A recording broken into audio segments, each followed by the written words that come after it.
ठीक है, आगे मुख्य उपनिषद है 13। आगे इन मुख्य उपनिषदों की संख्या पूछी जाती है, 13 है। सबसे बड़ा उपनिषद कौन सा है? वरदा है, बड़ा, विशाल, बिगेस्ट। तो सबसे बड़ा उपनिषद, उपनिषद किस प्रकार से बड़ा जी? 6 फीट का था क्या? नहीं। आप समझ सकते, शब्दों की संख्या के आकार पर किसी पुस्तक को कहा जाता है कि वह बड़ी पुस्तक है। ठीक है सर जी, ये 13 उपनिषद इन्हीं 108 में से। हाँ जी, मतलब कहा जाता है कि मुख्य 13 हैं, मुख्य 13 हैं, बाकी 95 क्या है, बहुत महत्व के नहीं है। सबसे ज्यादा मुख्य अध्ययन करने लायक वो 13 है, ये कहा जाता है। याज्ञवल्क्य और गार्गी के संवाद किसमें बताए गए हैं? ये आपका बृहदारण्यक उपनिषद में बताए गए हैं। गार्गी के संवाद और मैत्रेयी, ये भारतीय इतिहास की दो महान विदुषी महिलाएं हैं। विदुषी मतलब जैसे पुरुष को हम विद्वान कहते हैं, उसी प्रकार महिला को विदुषी कहा जाता है। क्योंकि याज्ञवल्क्य इस भारत में पुरुषों में सबसे ज्यादा ज्ञानी हुए और याज्ञवल्क्य द्वारा ही रचना की गई है बृहदारण्यक उपनिषद की, तो उन्होंने अपने गुरुजी से सीखा। अब सबसे बड़ी बात यह है कि वो संवाद करते हैं किससे? गार्गी से, क्योंकि ये सब संवाद होते थे राजा जनक के दरबार में। राजा जनक ये नहीं, माता सीता के पिता राजा जनक, आप कभी समझे? तो ये राजा जनक भी एक सीरीज रही है इस देश में, जैसे विक्रमादित्य 14 हुए हैं, उसी प्रकार से राजा जनक भी बहुत सारे हुए हैं इस देश में, 10 वर्ग तक चले हैं। तो राजा जनक के यहाँ एक सभा होती थी। राजा जनक विद्वानों की चर्चा में बड़ा इंटरेस्ट लेते थे कि जब विद्वान लोग आपस में चर्चा करते और एक दूसरे से प्रश्न करते, वो इनाम रखते थे बड़ा बेहतरीन, 1000 गायों का, 1000 स्वर्ण जड़ित गाय, उनके सींगों पर, वो जो सींग होते हैं गाय के, स्वर्ण जड़ित गायों पर, उनके सींगों पर मतलब गोल्ड लगवा देते थे और बोलते थे कि भाई जिसको अपने आप को प्रूव करना है कि मैं इस भारतवर्ष का सबसे बड़ा ज्ञानी हूं, वो 1000 गायों को ले जाए। जाते थे लोग, शास्त्रार्थ होते थे। ऐसे ही याज्ञवल्क्य भी गए। याज्ञवल्क्य, जब सब लोग चुप बैठे रहे तो याज्ञवल्क्य ने अपने साथ गए व्यक्ति से कहा कि 1000 गायों को खोल लो और ले चलो। जब कोई नहीं ले जा रहा है तो राजा जनक ने, क्योंकि ये घोषणा करी थी, जो स्वयं को ये समझे कि वो भारतवर्ष का सबसे ज्यादा विद्वान है, वो इन गायों को ले जावे, तो ये बोल के 1000 गायों को लेके चल दिए। चलिए, क्या आदेश दिया, सिर्फ इतने में गार्गी खड़ी हुई। आज भारतवर्ष में जिस किसी का नाम भी गार्गी रखा जाता है, वो इनके नाम से ही रखा जाता है। बच्चे सब ये सोचते हैं जन्म के साथ में कि गार्गी नाम रखने के साथ में शायद बुद्धि आ जाए किसी में, लेकिन गार्गी नाम की सभी लड़कियां इंटेलिजेंट नहीं हो सकती। ये गार्गी महान है। तो इन्होंने बोला, रिसीवर, क्या आप स्वयं को सबसे ज्ञानवंत और सबसे बुद्धिमान और सबसे विद्वान समझते हैं? इन्होंने कहा, नहीं, मैं खुद को विद्वान नहीं समझता, मेरे मन में तो इन गायों के लिए एक मोह पैदा हो गया और मैंने इनको खोलने के लिए कह दिया। इस तरह से फिर प्रश्न होने शुरू हुए, बहुत प्रश्न दोनों के बीच में हुए। उसी को हम याज्ञवल्क्य और गार्गी के संवाद कहते हैं। और हम लोग पढ़ते हैं ना, जैसे आप लोग पढ़ते होंगे फिजिक्स में, स्टीफन हॉकिंस ने टाइम के बारे में बताया, टाइम एंड स्पेस थ्योरी। नहीं, गलत है, क्योंकि उनके पास पेटेंट है, इसीलिए हम पढ़ते हैं और हमको पढ़ाया जाता है। टाइम एंड स्पेस के बारे में हमारे शास्त्रों में बहुत पहले से चर्चा है, और इन दोनों का जो कम्युनिकेशन संवाद हुआ है वो टाइम एंड स्पेस के बारे में यहां पर हुआ है।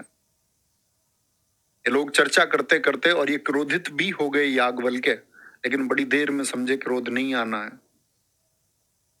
इन्होंने प्रश्न कर दिया गार्गी ने इनसे कि इनकी 2 पत्नी थी याज्ञवल्क्य जी की, एक तो ये है मैत्रेयी और एक कात्यायनी, इनकी 2 वाइफ हैं, पहले ये समझे। कात्यायनी 2 वाइफ किसकी? याज्ञवल्क्य की। तो गार्गी ने इनसे प्रश्न किया, और बड़ा छोटा सा किस्सा सुनाता हूं मैं तुमको, बड़ा बेहतरीन है। या गार्गी इनसे पूछती है कि ये बोलते हैं कि जो व्यक्ति परमात्मा या सत्य को प्राप्त करना चाहता है उसको ब्रह्मचारी होना चाहिए। तुम्हारी तो दो पत्नी है, तुम्हारी तो दो पत्नी है, और व्यक्ति को ब्रह्मचारी होना चाहिए, यानी बगैर शादी के रहना चाहिए अगर वो इस मार्ग पर चलता है। उन्होंने वापस प्रश्न किया, ये कौन कहता है गार्गी कि गृहस्थ में परमात्मा का ज्ञान नहीं हो सकता, कि गृहस्थ के द्वारा हम नहीं जान सकते। और गार्गी बोलती है कि जान इसीलिए नहीं सकते क्योंकि शादी के द्वारा बंधन पैदा होता है, कल शिशु का जन्म होता है, उसकी चिंता रहती है, तो उसका बंधन रहता है। तो पलटकर कहते हैं, यहां पर याज्ञवल्क्य कहते हैं कि सारी बात चिंता की है कि बंधन की है, कि शिशु की चिंता उन्होंने बोला, तो उन्होंने बोला बंधन ही है। उनका प्रेम भी बंधन ही है।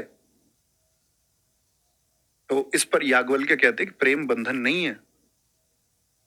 प्रेम अगर निस्वार्थ है, उसमें कोई स्वार्थ नहीं है, तो प्रेम मुक्त कर देता है, एकदम मुक्त कर देता है सच्चा प्रेम। लेकिन अगर प्रेम में स्वार्थ है तो वो फिर बंधन बना लेता है, तब बहुत शिकायतें, बहुत चिंता होती है। उन्होंने बोला नहीं ऋषिवर, प्रेम भी तो बंधन ही है। एक उदाहरण देके समझाइए जिससे मैं समझ पाऊं कि प्रेम बंधन नहीं है। तब ऋषि याज्ञवल्क्य कहते हैं कि इस दुनिया में दो चीजें हैं, या अनेक चीजें हैं जो एक दूसरे से जुड़ी हुई हैं, और उनमें एक दूसरे के प्रति लेने देने का कोई भाव नहीं है, तब निस्वार्थ प्रेम है। जैसे कि सूर्य हमको ऊष्मा देता है, और यही उदाहरण दिया, ऊर्जा देता है, हमको उजाला देता है, लेकिन पृथ्वी से इसके बदले में कुछ नहीं मांगता। जब हमारी किसी से कुछ लेने की चाहत हो जाती है, वहीं पर स्वार्थ पैदा होता है, और जब स्वार्थ पैदा होता है तभी बंधन पैदा होता है। यही चर्चा होते होते होते होते टाइम एंड स्पेस, समय, अंतरिक्ष, स्वर्ग से ऊपर, हर नक्षत्र मंडल से ऊपर की एक चर्चा इन दोनों की है। बहुत बड़ी चर्चा, विशाल चर्चा है। मैत्रेयी इनकी पत्नी बाद में बनी, मैत्रेयी से ही इनका संवाद हुआ, और मैत्रेयी से ये हार गए याज्ञवल्क्य। मैत्रेयी उस समय सबसे ज्यादा प्रचलित देश में हुई। मैत्रेयी से हार गए तो क्रोधित भी हुए याज्ञवल्क्य, लेकिन राजा जनक ने बोला कि आप गलत कहते हैं, आप गलत क्रोध करते हैं, इतना क्रोध क्यों करते हो। जिस तरह से उन्होंने कहा, तो एकदम से इन्होंने हाथ जोड़े मैत्रेयी के, बोले कि मैं आपको अपनी गुरुआइन स्वीकार करता हूं। जैसे पुरुष शब्द गुरु है, उसी तरह स्त्रीलिंग शब्द गुरुआइन। तो उन्होंने कहा गुरुआइन नहीं, मैं आपसे शादी करना चाहती हूँ, मैं आपको पति के रूप में, क्योंकि अन्य सब लोग हार गए, सबसे ज्यादा देर तक याज्ञवल्क्य टिके रहे, तो उन्होंने पति के रूप में एक्सेप्ट किया है उनको। और तब इन दोनों का चर्चा भी यहाँ पर आता है, जो हमको कोई बच्चे ने कल पूछा इतिहास क्या सिखाता है, तो यहाँ एक चर्चा मिलती है मैत्रेयी और कात्यायनी की। दो पत्नियां हैं, और याज्ञवल्क्य ने यह तय किया कि मैं अब घर छोड़ करके जाऊंगा, सन्यास के लिए मैं घर छोड़ रहा हूं, अब मुझे वन जाना है। तो दोनों पत्नियों को बिठा के बोले कि तुम अपनी संपत्ति, मेरी जो मेरे पास कुछ है उसका बंटवारा कर लो। और जब बंटवारे की बात आई, तो ये कौन है, ये आप समझ ही सके हैं, बुद्धिमती हैं, विदुषी हैं। तो वन जाना स्वीकार किया पति के साथ में। और एक ने धन को चुना, लेकिन धन मेरे दोस्त आखिरी लक्ष्य नहीं हो सकता। हम सब लोग जब तक हम अज्ञानी रहते हैं, मैं देखता हूं बहुत सारे लोगों को, लोग बड़ी बड़ी गाड़ियां एक दूसरे को दिखा करके ये सिद्ध करना चाहते हैं कि मेरे पास ये है। लोग बोलते लाइफ स्टाइल है, जीवन एक ही है, बड़ी गाड़ी बड़ा घर,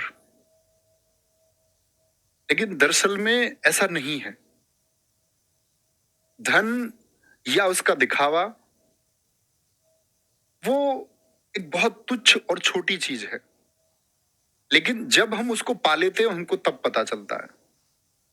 आप अभी यंग ब्लड हो, अभी नौकरी की तैयारी कर रहे हो, अभी तुम्हारे लिए ऐसे वैल्यू होगी 1 करोड़, वाओ, मिल जाए तो जिंदगी सेटल हो जाए। होता है ऐसा नहीं होता। 10 करोड़ मिल जाए तो भाई साहब कोई काम ही नहीं करूंगा, ये आपका थॉट प्रोसेस तब तक का है जब तक आपके पास वो नहीं है। कल आपके पास 10 करोड़, 1 करोड़, 50 लाख, 10 लाख सरकारी नौकरी कुछ होगा तो फिर हम और ज्यादा चाहेंगे। सुख कहीं नहीं है धन के चक्कर में। जिसके पास 500 और 1000 करोड़, 100 करोड़, 50 करोड़ हैं, वो भी सेटिस्फाइड नहीं है, वो भी दुखी मिल सकता है। लेकिन मेरे दोस्त, सबसे बड़ी चीज कि आप सुख को कहीं भी ढूंढ सकते हो।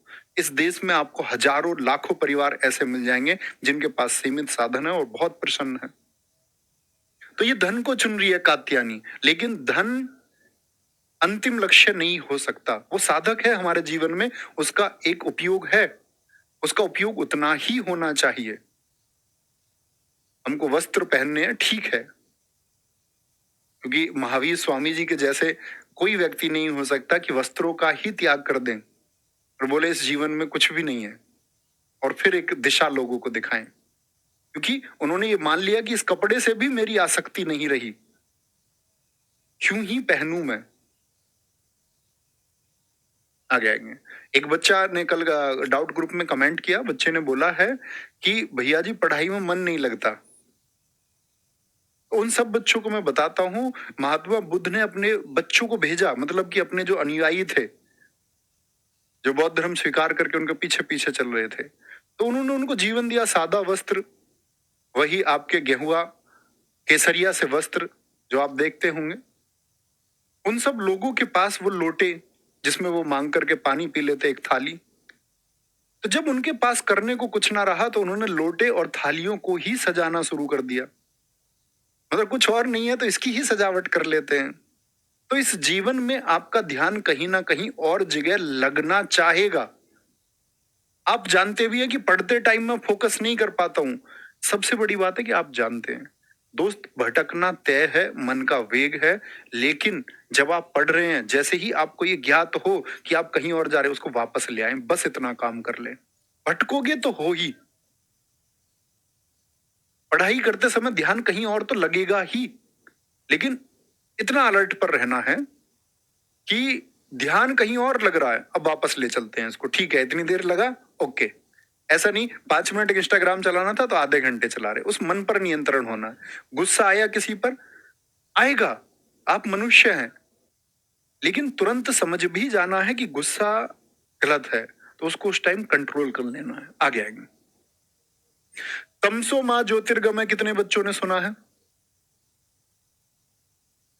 ये वाला नहीं, तुम सो जाओ मां मैं ज्योति के घर जा रहा हूं, वो एक जोक है। क्या बोलोगे?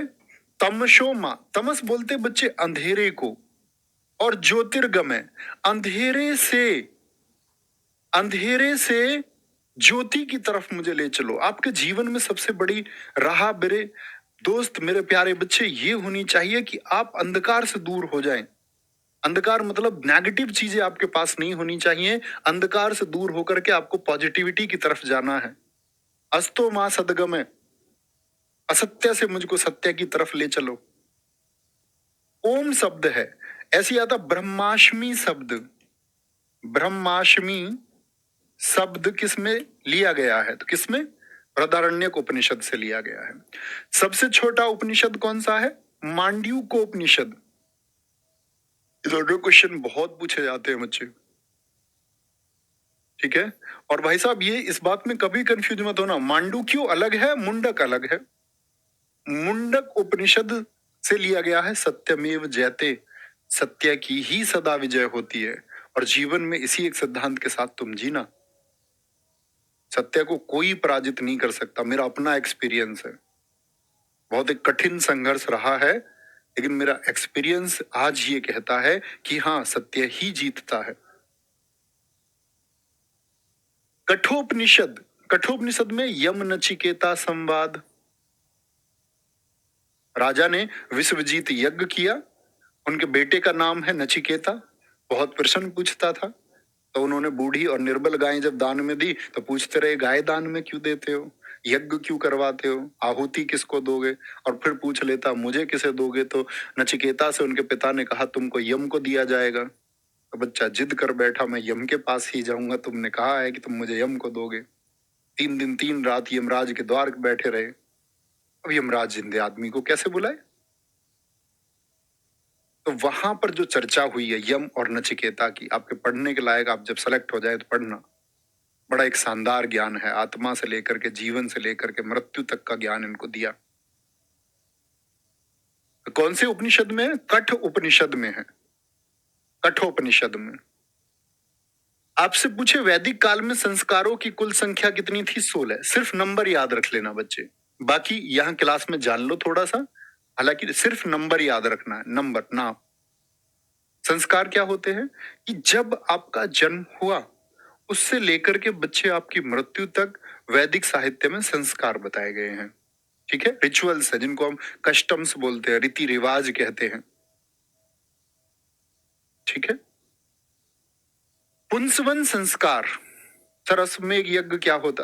अश्वमेध यज्ञ देखेंगे बच्चे, मैं पढ़ाऊंगा आपको, अश्वमेध यज्ञ आएगा, क्योंकि अब बहुत बार उसका वर्णन आएगा, ऋषि पतंजलि के समय पर आएगा। उस हर चीज का एक महत्व जहां बोलेंगे वही है, क्योंकि यहां बोल देंगे तो वहां महत्व खत्म हो जाएगा और यहाँ अप्रासंगिक इरिवेलेंट हो जाएगा। आपको चिंता नहीं करनी है, आप बस बैठ जाइए, मेरी बात सुनते रहिए। ठीक है। ऋषभ जी कह रहे ट्रिक से बात हो, ये बताओ भी नहीं लिख पा रहे हैं, ये इतिहास को ट्रिक से पढ़ना चाहते हैं, ऐसे लिख रहे हैं, देखो, ट्रिक से बात हो। बच्चों मैं पिटाई भी कर देता हूं, ये इतिहास है आपके जीवन का, तुक्का नहीं है, ये ट्रिक से बताओ। अबे यार तुम अभी छोटकू बच्चे, अभी तुम सीखोगे सिलेक्शन किस तरह से होता है, धीरे धीरे सीख जाओगे, 2 4 6 महीने लगेंगे, ट्रिक से बात हो। आगे आएंगे। बहुत बढ़िया। सर जी पीछे देखिए, ज्योतिर्गमय गलत लिखा हुआ है। बिल्कुल गलत लिखा हुआ है, ये यहाँ पर आएगा, ज्योतिर बोलेंगे। भाई वाह, तो बच्चा हिंदी का छात्र होगा पक्का। अरे गुड। आगे आएंगे, पढ़िए भाई साहब।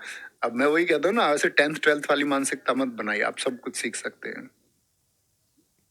एक होता था गर्भाधान संस्कार, जो बच्चे के जन्म से पहले किया जाता था कि भाई पुत्र प्राप्ति हो, और पुत्र प्राप्ति की ही बात करते थे। सोचो आप, स्त्री पुरुष संबंध, ये कहा गया कि स्त्री पुरुष के जो संबंध है वो वंश वृद्धि के लिए है, कि आप अपने परिवार को बढ़ा पाए,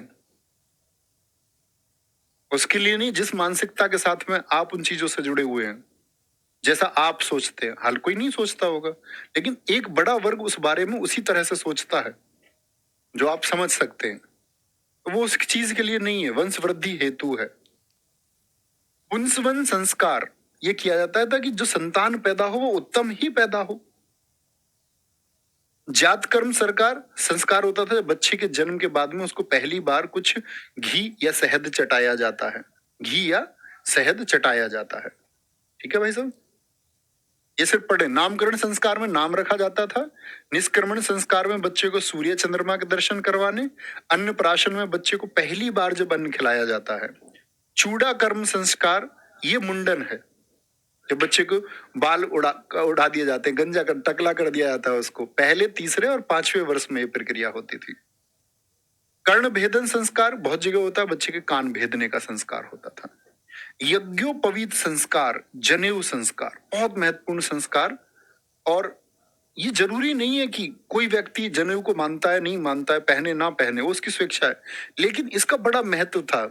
इसी दिन से ब्रह्मचर्य की शिक्षा बच्चे की शुरू होती थी, उसका पाठन और अध्ययन शुरू होता था। ब्रह्मचर्य मतलब कि आपकी ऊर्जा जो है ना, और समझना, आज हमारा यूथ परेशान है इस एक चीज से, जो ये ब्रह्मचर्य है, ब्रह्मचर्य को बताया गया 0 से 25 वर्ष तक, ये आपका स्टडी पीरियड होता है। ठीक है, 25 वर्ष, 25 से 50 ये आपका गृहस्थ जीवन होता है, ये फैमिली के लिए है, फैमिली के लिए, ये आपकी जिम्मेदारी है, नैतिक जिम्मेदारी, ये ब्रह्मचर्य, ये आपका सालिबेसी जिसको बोलते हैं हम। आज हिंदुस्तान का सबसे बड़ा वर्ग छात्रों का, वो इस एक चीज का पालन नहीं कर पाता। 25 वर्ष की अवस्था तक वो ब्रह्मचर्य का पालन नहीं कर पाते। आप सब लोग जानते हैं कि हर कोई व्यक्ति जानता है, हम ऐसी क्रिया विधियों से, ऐसी बहुत सारी चीजों से बच्चे जुड़ जाते हैं जो हमारे जीवन में सिर्फ हमको नकारात्मक ऊर्जा देती हैं, सिर्फ हमको कमजोर बनाती हैं, और हम उन चीजों के आदी हो जाते हैं। यहां पर यह संस्कार होता था कि इस दिन से इनको बच्चे को गुरुकुल में रख करके, गुरुकुल में रह करके एक नियम और एक अनुशासन से ही अध्ययन करना है। गुरु जो कहते हैं वो फॉलो करना है, उस पर अपना कुछ लगाना ही नहीं है, माइंडसेट प्लस माइनस कुछ करना ही नहीं है। बोला फॉलो करना है तो करना है। और गुरुकुल का बच्चे जो स्टडी होती थी उसका एक टफ शेड्यूल होता था। सुबह ब्रह्म मुहूर्त यानी उठना है 4 बजे तो उठना ही है, सुबह योग आदि करने हैं तो करने ही है। इसीलिए वो लोग इतने ज्ञानवंत हुए, इसीलिए उनकी बुद्धि का विकास इस तरह से हुआ। ऐसे नहीं आपकी तरह आप 8 बजे कभी सो करके उठते हैं, या आप किसी गलत क्रियाओं के शिकार हैं तो आपको वो छोड़ना होगा। अगर आप एक बलिष्ठ व्यक्ति, एक ज्ञानवंत, क्योंकि आपका loss of knowledge and loss of body होना ही है, आपका ज्ञान और शरीर खत्म होना ही है, क्योंकि वो सबसे बड़ी ऊर्जा है। ये कहा जाता है दोस्त, बॉडी में जो आपके शुक्राणु है, जो स्पर्म है, उसकी एनर्जी सबसे ताकतवर एनर्जी। आप सोचिए ना, जो चीज एक शरीर को जन्म दे देती हो, जब माता के गर्भ में बच्चा पैदा होता है तो कहते हैं कि CPH4 का जब विस्फोट होता है तो एक परमाणु शक्ति मां के गर्भ में पैदा होती है, जब हड्डियां उस बच्चे से बनती है, लेकिन मां का गर्भ उसको झेलता है। तो ये कितनी ताकतवर चीजें होंगी, और आप उस ताकत को व्यर्थ करते हैं। सोचिए आप कितने कमजोर होने जा रहे हैं। तो वो खुद से प्रॉमिस करना, वो सेलिबेसी पहले से दिया गया, ब्रह्मचर्य, कि इस दिन ये जो उम्र है हमारी, ये ज्ञान प्राप्त करने की है। और ज्ञान से बच्चा जो संतुष्टि मिलती है ना, उसका इस दुनिया में कोई सानी नहीं है। समावर्तन संस्कार होता था और अंत्येष्टि संस्कार, ये अंतिम संस्कार था। क्या बोलेंगे? ये अंतिम संस्कार था। लिख लेंगे एक बार, फिर आगे चलेंगे। Very good. अच्छा सर, साइड होना है, ठीक है भाई साहब, हो जाते हैं साइड। सर जन्म से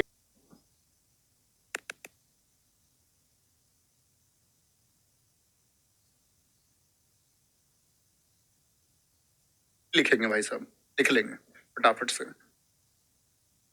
समावर्तन कार होता है, ठीक है सर। ये तो 16 नहीं है, नहीं 16 नहीं, मैंने महत्वपूर्ण बताए हैं, ठीक है सर। समावर्तन संस्कार में ये विदाई है, स्टूडेंट की गुरुकुल से विदाई है। जब बच्चा अपनी 25 वर्ष की अवस्था को पार कर लेता, जैसे ही 25 पर उसका अध्ययन पूर्ण हो जाता, ब्रह्मचर्य की उसकी अवस्था पूर्ण हो जाती है, तो गुरुजी आशीर्वाद देते, बोलते कि अब तुमको अपना शादी कर लेनी है और तुमको अपना गृहस्थ जीवन जीना है, और जो ज्ञान तुमको मिला है उसको प्रचारित प्रसारित करिए और लोगों तक भेजिए, और लोगों तक इसको भेजना होगा। ऐसा आशीर्वाद दे करके कि आप भविष्य में बहुत उज्जवल हो, आपके नाम का यश हो, प्रसिद्धि हो, इस तरह गुरुजी अपने छात्र को विदा करते थे। तो गुरुजी द्वारा छात्र की जो विदाई है, जैसे आजकल कॉलेज में तुम फेयरवेल कहते हो, ऐसे समझ लो। फेयरवेल पार्टीज होती है ना कॉलेज में, जिसमें आजकल लोग कह रहे हैं कि टी शर्ट पर एक दूसरे के नाम लिखते हैं, मिस यू, मैं तुमको याद करूंगा। टी शर्ट पर किसी ने हार्ट बना दिया रेड कलर का। फुर्ता, बदतमीजी। लड़कियां अपनी शर्ट पे लिखवा ले रही है कि यहां लिख दो मोनू, और मोनू ने लिख दिया तुम मुझे बहुत याद आओगी। किसी ने यहाँ लड़के के शोल्डर पे लिख रखा है तू पागल है, उसको गंदे डर्टी वर्ड्स लिख रखे हैं यहाँ। इस तरह से आज विदाई होती है। पहले विदाई गुरुजी बच्चों को मैसेज दे के एक विदा देते थे कि ये अंतिम हमारे शब्द हैं हमारी तरफ से, कल तुमको गुरु बनना है, तो अपना जीवन ऐसे ही जीना ताकि लोग तुमको अपना आदर्श माने और तुम्हारा सम्मान करें। क्योंकि इस नए वाले यूथ में बच्चे, रेस्पेक्ट जैसी चीजें बची नहीं है, ना उनको अपनी रेस्पेक्ट करनी है ना करवानी है, उनको कदर ही नहीं है, वो सम्मान के भाव को जी ही नहीं सकते। उन्हें नहीं पता कि सम्मान में कितना आनंद आता है।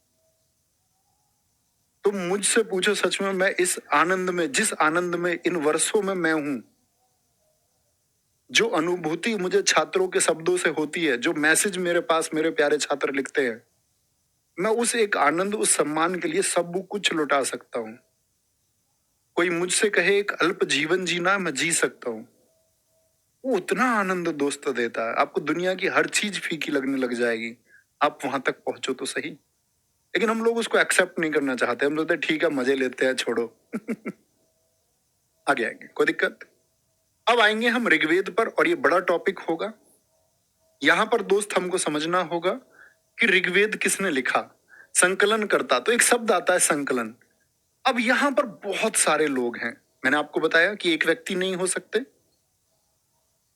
इतना बड़ा ऋग्वेद नहीं लिख सकते, प्रश्न लगाया लोगों ने।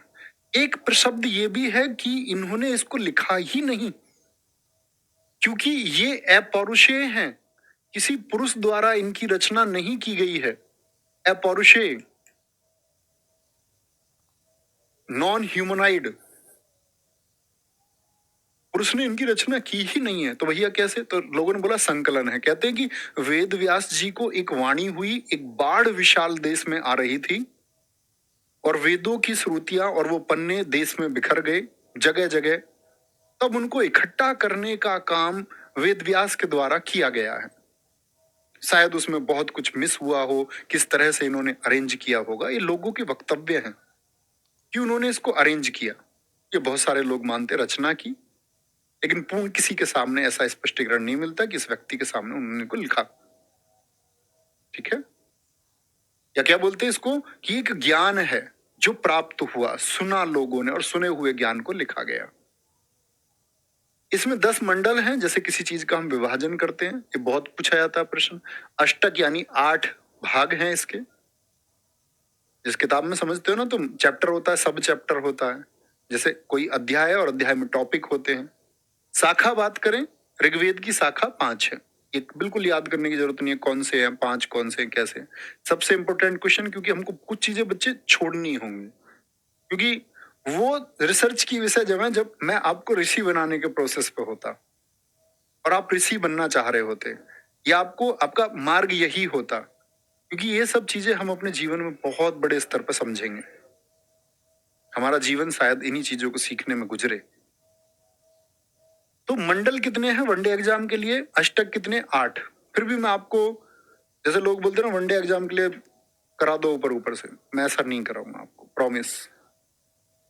मैं आपको बहुत कुछ सिखाने का प्रयास करूंगा, जो एक सीमित समय में अधिकतम चीजें तुमको सिखाई जा सकती है, वो मैं तुमको सिखा दूंगा। मुबारक अली जी, मेरे भाई, hate you too. Hate you का कौन कौन जानते हैं? हेट यू क्या मतलब है हमारी क्लास में? थम्स अप करके बताओ।